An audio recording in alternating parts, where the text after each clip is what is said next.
Okay, so today we're going to do the 3 steps to opening up a school, but we're going to concentrate and focus on Virginia.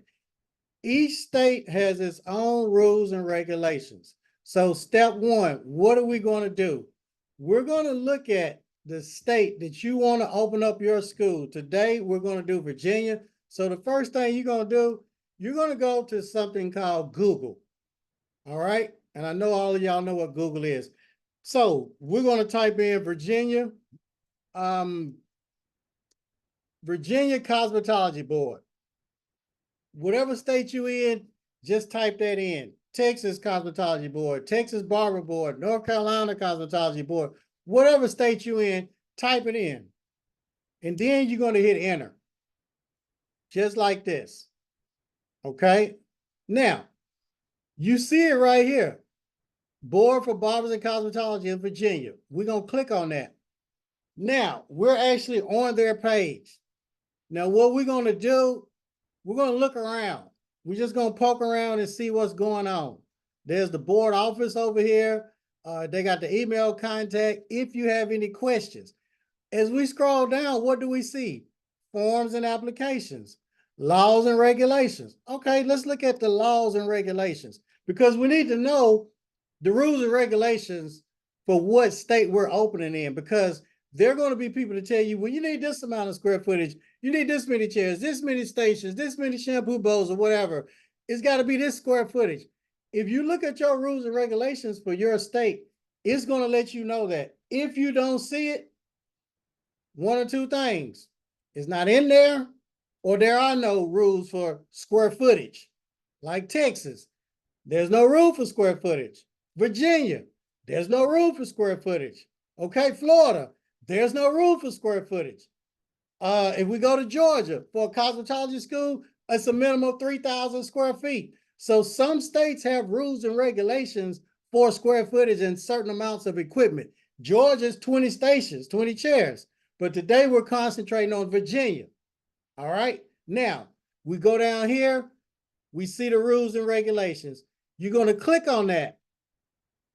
And the next thing you're going to do, you're going to read this. You're going to read these rules and regulations, and you're going to take notes. That's simple. Are we going to read through all of these rules and regulations today? Absolutely not. For time purposes, we're not. But on your spare time, you actually want to read through these rules and regulations to see what the requirements are, to see what you can do, what you cannot do. We want to be looking for how many stations, chairs, shampoo bowls, the tables, the square footage. You know, we just want to be looking for the requirements.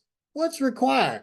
And if you're a barber, stylist, nail tech, esthetician, instructor, or just an entrepreneur, don't let it scare you, the fear of opening up a school. People have tried to plant seeds in our heads for years. It's not hard to open a school. First thing we're doing is looking at the rules and regs. So once we look at these rules and regs, it's going to tell you everything that's required. I got something to share with you all. It's not a lot required to opening up a school. It's not a lot. If you look at your rules and regs, it's not a lot. It's going to tell you the fees, everything. So right now, like I said, we're not going to go through this. It has the curriculum requirements. You see that. Let me make this a little larger. And then what we're going to do, after this, we're going to go to the application. Once you look at your rules and regulations, the next thing we want to do is the application. All right. So just say we read through this and we understand what's required or whatever. Now we're going to go to the next step, which is what? The application, like I said. Now, what if it's something that you don't understand or whatever? You can reach out to our team, millionairebarber@gmail.com. The ladies answer questions for you. Or guess what? You can contact your state board. Contact Virginia board right here. When I pull this up, it tells you the phone number and the email over here. So now we've looked at the rules and regulations. Let's look at the application. What type of application? We're looking for school, to open up a school. We're not looking for a barber, cosmo, nails, aesthetics, natural hair, wax, and none of that. We're looking for a school. So let's scroll down. We're going to keep scrolling till we see a school. We see a shop right here. We don't want shop. Boom. What do we see? Instructions for completing an application for a school license. Click on it. Look what we got here, y'all. School application detailed instructions. All we have to do is take time to read this. Just take time. It tells you everything that you need. Everything that you need, we have it in the program. Course syllabus, detailed course outline, 5 lesson plans, sample evaluation methods, a sketch of a floor plan. If you just sketch it out, our team will draw it out on the computer perfectly for you. So this is going to tell you everything that you need and all the supporting documents. Now, a lot of people will go to the state board, they'll look at the application, and they'll see what's required, and then they scratch their head. I don't have a curriculum. I don't have this. I don't have that. We have all of that for you. It's just click a button, download it, copy and paste. It's already done for you. So it doesn't matter if you don't have all these documents, syllabus, all that type of stuff. We have all of that for you. I don't expect y'all to have that. I didn't have it. So now we know what's required. We've looked at the rules and regulations. We've looked at the application, and it has broken everything down for us of what we need. Now, the next thing, we'll go back. Go back. Another thing I want to share with y'all, meeting minutes. The meeting minutes, a lot of state boards have their previous meeting minutes. What is that? That's like when the state board has meetings. A lot of them put the video tapes of the previous meetings on their state board website. If they have that, you want to click on it and just watch some of them. To get familiar, you may see some previous school owners on there. So this is the state board for Virginia. So what we're going to do, we're going to look at the rules and regulations for your state. We're going to look at the application. So at least we know what's required, how much stuff costs, all of that, based on looking at the forms and the rules and regs. All right. Now, the next thing we're going to do, we're still in step 1. After we look at the rules and regulations, the application and all that, we're going to do our business plan. We're going to do our business plan. If you don't have a school business plan, the step-by-step, we have that in the program. You click the button, download it, copy and paste. You don't have to think of anything. It's already done for you. This business plan is already done for you, and it has a 100-point checklist. Things you should do before opening the school. People always say, well, how much money you going to need? I don't know how much money you're going to need. The guy in Mississippi, he started his school with $10,000. Well, how did he do that? Well, he had a building in the hood. You know, it wasn't that up to standards. It already had the plumbing and electrical. Everybody's situation is different.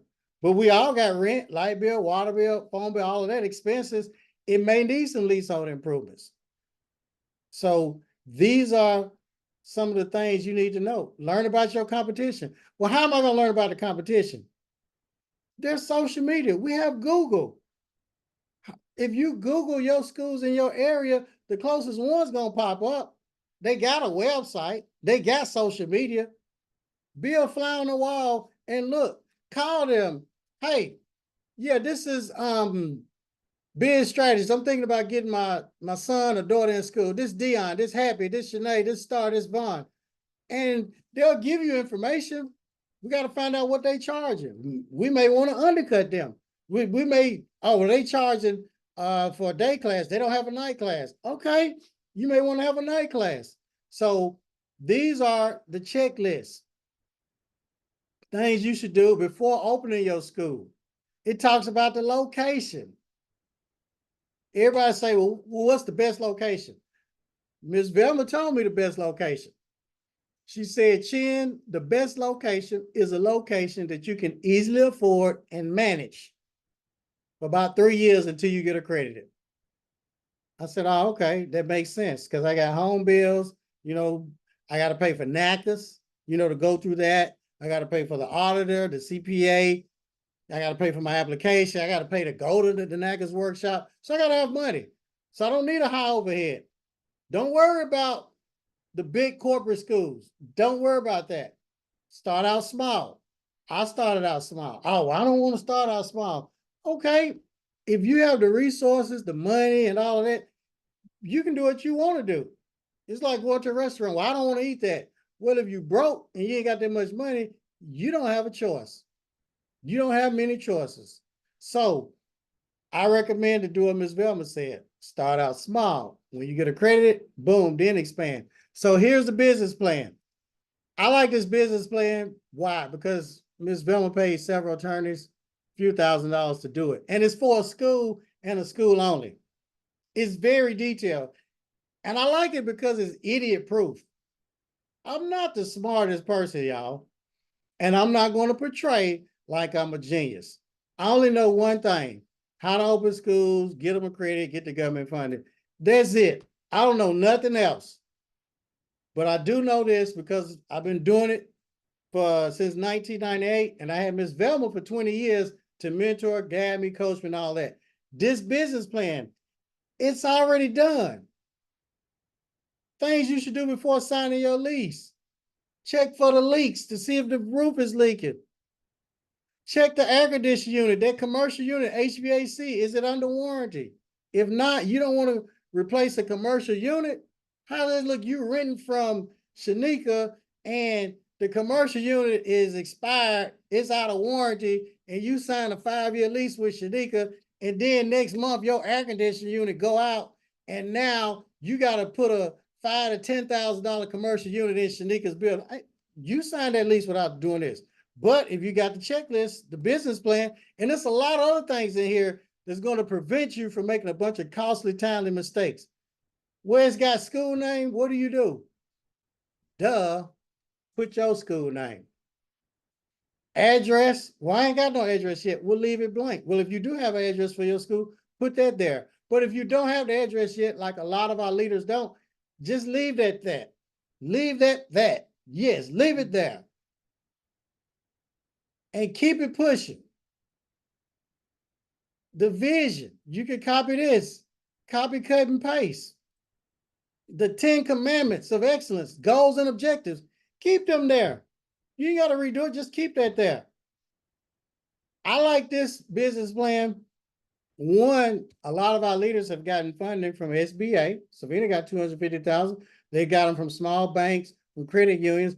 Am I saying when you join the program and you do this business plan, a credit union, the SBA, or a small bank, or a big bank, or whatever, is going to give you all the money to open your school? I'm not saying that, because we have to be realistic and we have to use common sense. I'll give you one example. A guy joined the program. He did his business plan, had all his paperwork and everything. He went to the bank. They turned him down. He emails the team mad. So the ladies called me and say, hey, you need to talk to this dude. I said, okay, what's his number? I call him. He tells me that the banks turned him down. And I'm listening. I said, okay. I said, why did they turn you down? Man, they said my credit score is messed up. I said, what do you mean your credit score? Well, they said because I got this old cell phone bill that's $300 or $400, they don't want to give me the money. I got an old light bill that's like $200 or $300. I said, oh, okay. He said, but that ain't right. Well, you're a street dude. I'm from the streets. So I had to make him understand. So this is what I said to him. Shanika, Biz Strategy, Shanae, Star, Vaughn. I said, you and I both from the streets, right? He said, yeah. I said, if you give a dude an 8-ball, for y'all street people, y'all don't know what that is, y'all can Google that. And he don't pay you for the 8-ball, and you give him a 16. He don't pay you for the 16. Would you give him a key, a brick, a chicken, a whole thing? No, dude, you crazy. You think I'm going to give him a whole key, a brick, and he ain't pay me for the 8-ball 16? I said, that's the bank. That is the bank. You ain't paid that light bill. You ain't paid that little phone bill. So you actually think they go, oh, I get that. So let's work on your personal credit, getting that right. And then we can kind of revisit that. But I encourage you, this business plan is step-by-step, copy, cut, and paste. So now, what have we done? The rules and regulations. We know the rules and regs. We know the application fees and all of that. Well, we got to submit to state board. Okay, we still don't have a bill or anything. We got our business plan. We know how many chair stations we're going to put in there based on the rules and regulations. Okay. Now we can do the financials. And I like the business plan because guess what? At the very end, it has make-believe financials, startup costs, monthly costs. It's got the tuition, services. All these are make-believe. Make-believe. And it's got it on worst case scenarios. It's even got your monthly fees. So that's why I like the business plan. So before you do anything, we're going to do the rules and regs. We're going to look at the application. We're going to do this business plan. We hadn't even got a school. You may be working at a school. You may be in a salon suite, in a shop. You may be at home. We're going to do this first. And when you're in the program, if you have questions, email the ladies. Now that we've got that, what we going to do next? We are going to drive around and look for a building. I don't care if you don't have no money in your pocket. I don't care. You still drive around, look for buildings. You should be looking for them right now. Just like on Sundays, I used to drive around to the rich neighborhoods. I drive around to Brentwood, Tennessee. I'm in Nashville. Brentwood was where all the rich people live. And they had these big old mansions, y'all. Big. A lot of bathrooms, land and everything, swimming pools in the back, 3 levels and stuff. And we just drive around looking. I didn't have the money. Didn't know where I was going to get the money. It's your job to believe it, speak it, and think it, and put it in motion. It's God's job, the higher power, to make it happen. Okay? So that's what you start doing. Now, we'll just say we found a building. All right, what are we going to do? We got the business plan. You're going to go through the checklist and do all your due diligence before you sign the lease. You also going to talk them down if you can. Let them know, hey, it's going to take me a while to get this building together. State board is slow, dragging their feet for approval. Tell them all that. I'm going to need about 6 months free rent. He may not give you 6 months free. He may give you a couple, but it's at least worth asking. So now, just say we sign a lease on the building. All right, we getting our equipment. We already got that in here. Wholesale vendors and contacts. A lot of stuff y'all can get from Amazon. Yeah, a whole lot of stuff you can get from Amazon. And they got like credit cards. You can get stuff from Home Depot. You can get stuff from Lowe's. You can get stuff from Walmart, Sam's. And a lot of them got cards that you can use. So now, we got our school ready. We done submitted our paperwork to the state board. We're going to find out, hey, if I submit my paperwork today, about how long will it take before I will get an inspection? Well, it'd be about 2 months or 3 months or whatever. Based on what they tell you, they'll let you know when to go ahead and submit your application. You may want to go ahead and submit it because, hey, it may take you 2 months to get your building ready or 3 months or whatever. So go ahead and submit that application while it's just sitting on the state board's desk. By the time they approve it, you already got the building done. Well, what if the bill's not done? Well, you just tell them, hey, a pipe bust or electrical, something's going on, so they got to come back out here and redo that. State board is not going to do anything. They'll just give you another date. So now, we get approved through the state board. We done submitted the application. We have all the paperwork. Well, when am I going to get the documents, supporting documents? What if they need a curriculum? What if they need a lesson plan? Well, what if they need a school catalog? What if they need the policies and procedures for satisfactory academic progress report? What if they want the leave of absence policy? What if they want the refund policy? Okay, that's fine. What if they want all these different policies and procedures? It don't matter. We got all of that. So you done submitted it with your application. Boom, it's approved. Next thing. Now, we're moving on to the next step. Step 2. You're going to need all the documents to operate your school, to be in compliance with NACCAS. Okay? Why do you want to be in compliance with NACCAS? And we're going to talk about that. I'm going to show you the NACCAS website. So this is the NACCAS website. The reason why when you open your school, you want to make sure you got all the policies, procedures, the correct documents and all that, because you don't want to get denied after you've been open 12 months as a school going through this NACCAS accreditation process. You want to make it a smooth, fast, quick, easy process. So on the NACCAS website, there are a lot of things, a lot of forms, a lot of applications. I'm going to let y'all see the drop downs. The workshop schedule, you got to do your candidate status application, school feasibility study, all these applications and forms and different things. I'll pull up applications and forms just so you'll know. But what we're going to do, we're going to make this easy for you. We're going to make it real easy. All the documents that you need, we're going to provide them for you. We're going to even look to see how many schools are accredited in our area. All right. We want to see how many NACCAS schools are accredited in our area. So what I want you all to do, put your state down here, and I'm going to put it in this box, and we're going to see how many NACCAS accredited schools are in your state. There are 1 million beauty professionals in the United States. It's a barber, hairstylist, nail salon, esthetician. They're on every corner. You don't want to be in that arena unless you own a school and your students graduating, working in them shops. You don't want to be in that crab in a barrel. You're better than that. You're bigger than that. So let's look at the state to see, because there's no competition. So we'll look at Texas. It's only probably 100 schools in Texas that are NACCAS accredited. As big as Texas is, watch. 104 in Texas. 105 now because Sinead gonna be 105. All right. It's not that many. Y'all can put another state up. There's no competition. There's no competition. You don't want to be a barber, stylist, nail tech. That's too much competition, and it ain't enough money. Any other state y'all want me to look up? If you do, put it in the chat. If not, we're gonna keep it going. We got great time. Okay, so no other state. So what we're gonna do now, we're gonna keep this moving. Oh, okay, North Carolina. Let's go to North Carolina.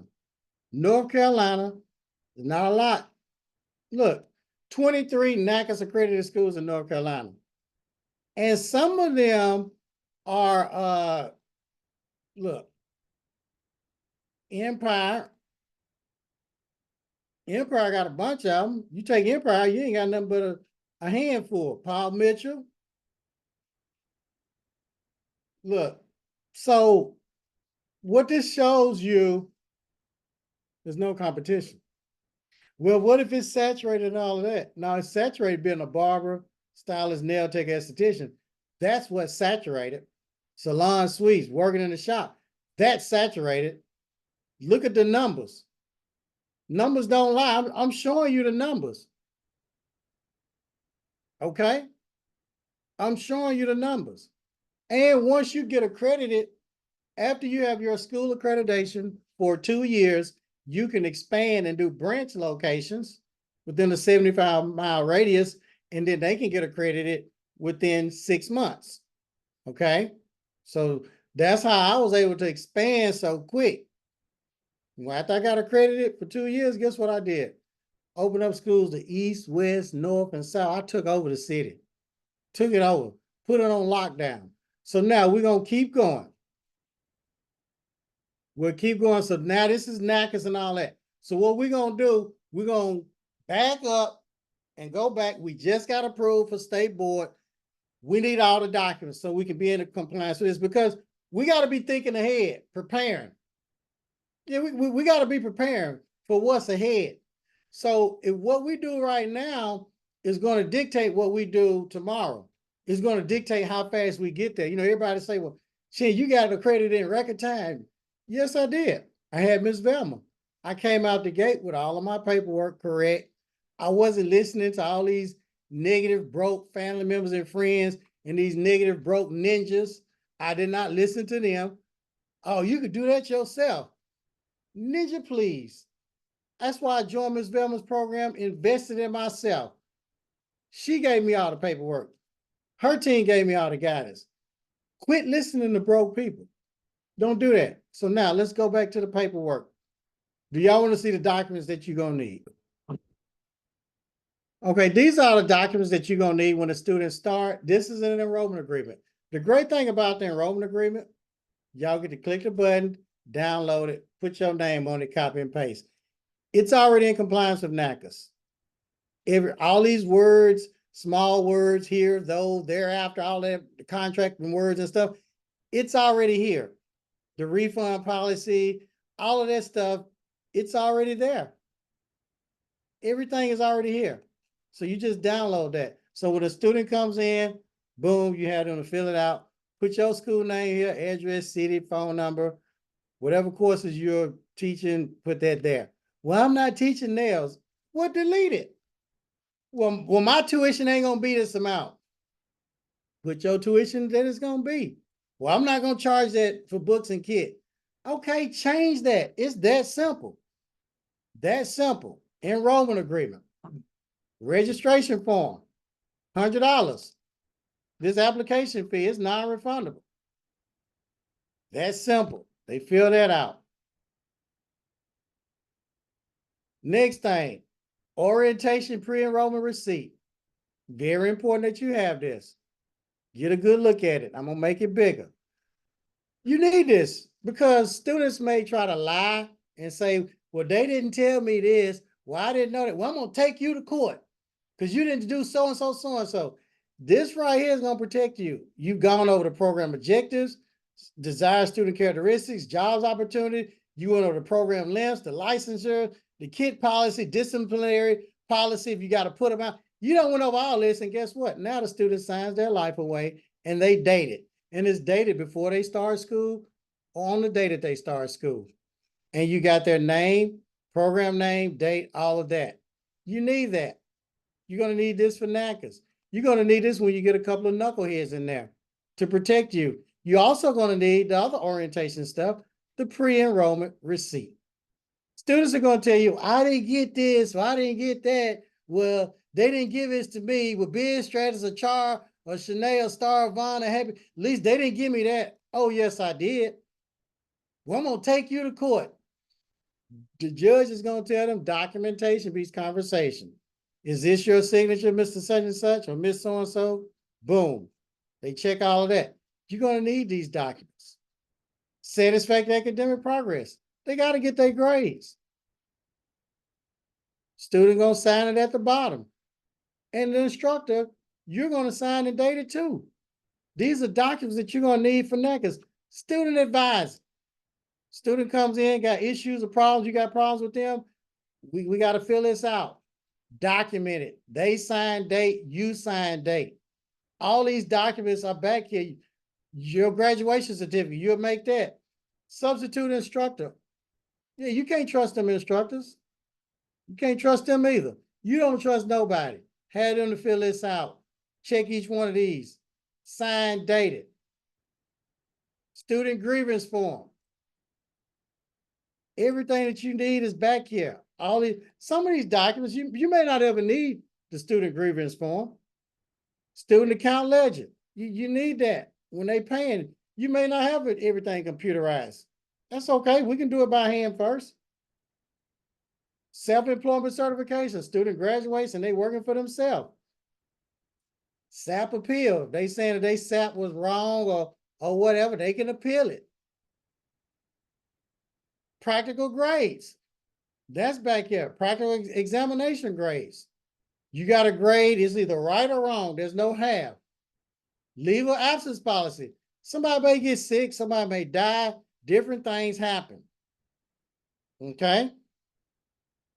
A lot of documents back here. The refund. If a student quits or you put them out or whatever, you must fill out this institutional refund calculation. Well, what if they don't owe me no money and I don't owe them no money? According to the rules and regulations with the federal government and NACCAS accreditation, you must do an institutional refund and show that they didn't owe me money, I didn't owe them money, or they did owe money and they didn't pay me. You still got to fill this out. Well, I don't know how to fill it out. We got video trainers in this back portal that shows you exactly how to fill it out. Well, I'm slow, like Chin, and I still don't know how to do it. Email the team. They'll do it with you or for you when you're a part of the program. You can even see an example right here. This is an example for you all to see how this goes. Okay?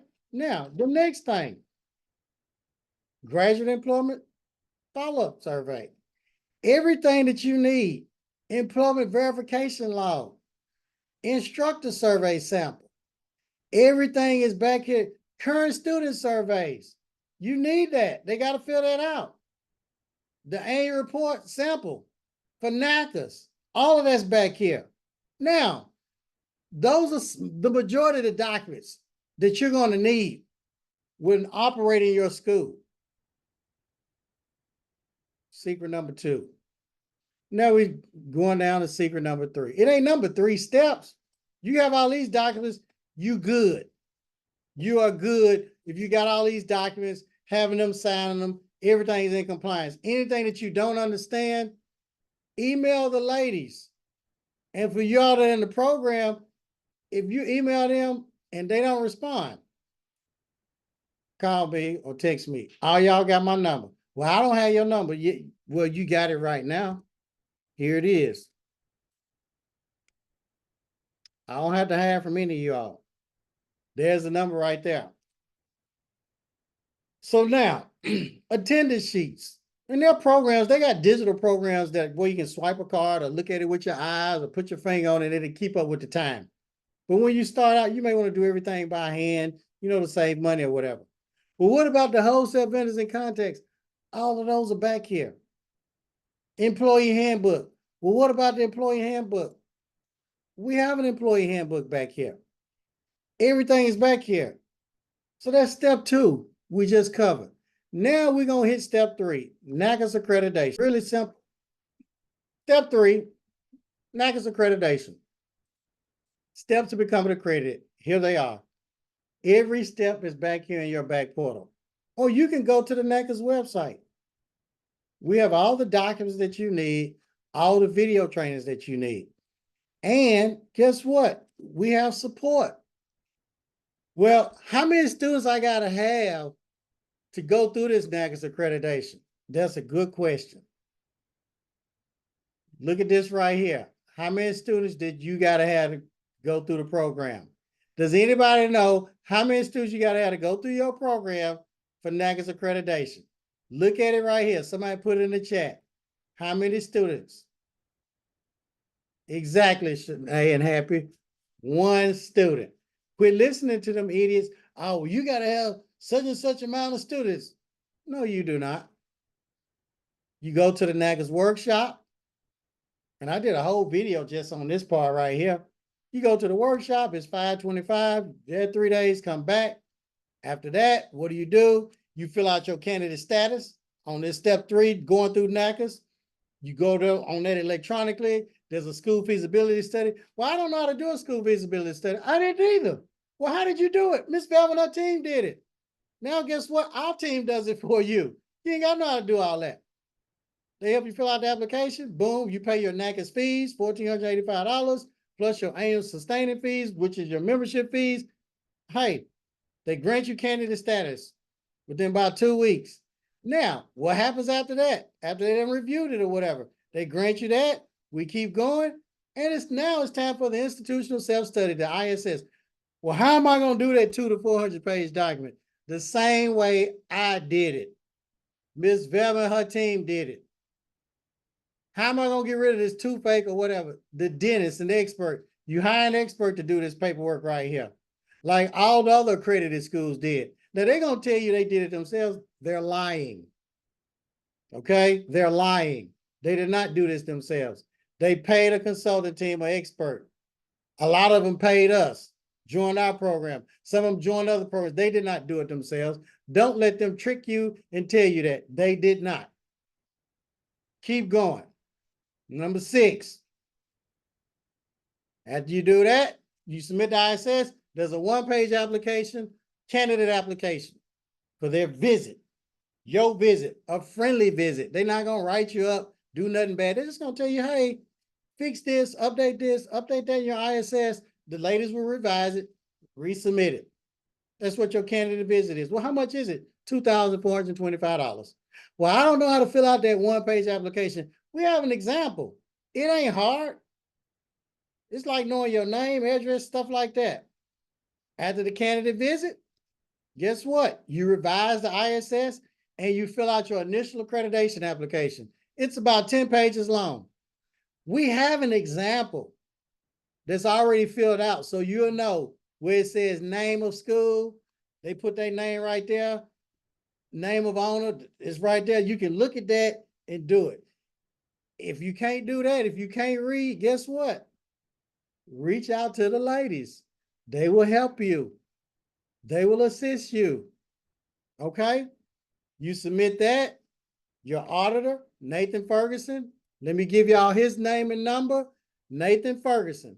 If you all want his information, I'm going to give it to y'all. So when it's time for y'all to have a CPA, somebody that's certified and vetted, this is his information. I'm not giving y'all no jacklegs. No jacklegs. Nathan. CPA. You're going to need that for your audited financials for the school. He has to submit that. That's mandatory. After that, the ISS is revised. They come out for your final visit. 4 team members. 2 team members come for the candidate visit. 4 team members come for the final visit. And guess what? If you're in the program, the ladies are on standby in case you get an A-type personality evaluator, a racist evaluator, or evaluator that just woke up on the wrong side of the bed and they just trying to be a butthole. It doesn't matter. Well, this policy here is this. Email or call the team. They'll change it right then and there. NACCAS cannot write you up as long as you correct everything before they leave your campus by 3 o'clock. Okay, so if something's out of compliance or you don't forgot something, it doesn't matter. There was a guy in our program. He was getting rolled up because his fire extinguisher had expired. You got to get that fire extinguisher inspected at least every 12 months. It is expired. He done went in the bathroom and called me hysterical. Because on y'all final visit, I tell you, call me or email the team. Man, Chin, they gonna write me up because my fire extinguisher. Okay. Well, just send somebody down there to get a fire extinguisher. Well, you can't do that. Yes, you can, dude. I've been doing this over 20 years. Send somebody down there or on lunch break, go down there and get a fire extinguisher. He went down there and bought a $20 fire extinguisher. They couldn't write him up. Little simple stuff. Ignorance of the law is no excuse. So now, boom, he didn't get no write-ups. He went to the commission. 45 days later, boom, he's accredited. Now he has to contact the U.S. Department of Education for the Title IV funding. He has to fill out an electronic application with them, send his paperwork, audited financials, policies and procedures for his approval with them. Boom, he can get the VA, people that's been in the military. Boom, he can get vocational rehabilitation, people that have a mental, physical health, or dependency problem. Them the 3 steps, y'all. Now, guess what? It's time to get paid. It's time to get paid after that.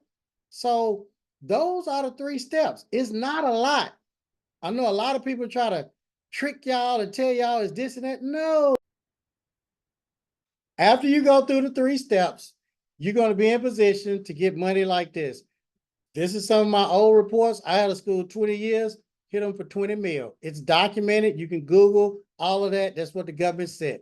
We're not talking about clinic floor sales, the haircuts that I did. We ain't talking about the product sales. We're not talking about clinic floor. We're not talking about the vending machine. We ain't talking about advanced classes. We're talking about government money. That's what we're talking about right here. What is this? Aid received. That's how much money they sent to the school's bank account. Aid expected is what was expected. If they quit or something, sometimes you didn't get all the money. What did they send right here? $22,000. My tuition was $20,000. This was what, 2013? That was 11 years ago. Yeah. So they got a refund check of $2,300. What they send there, 20,000, 11,000, 23,000, 22, 10, 20, 20, 22. Look at the dates. Millions of dollars, y'all. Numbers don't lie. Look at these numbers. Look at them numbers. Look at them. Go on to the next page. Look at them. 15,000, 10,000, 25, 20, 22. You don't see it? Oh, here. Let me let your Instagram people in here. Let me look. They on Instagram. Look. Name, ain't received, the date. I've been getting money a long time. Money a long time. You don't see this? Now you see it. Now you see it. That's why you cannot listen to broke family members and friends. All right. Now you see all of this. Okay. I don't know what else it is going to take, but I wanted you all to see this. And you can do it too. You can do it too.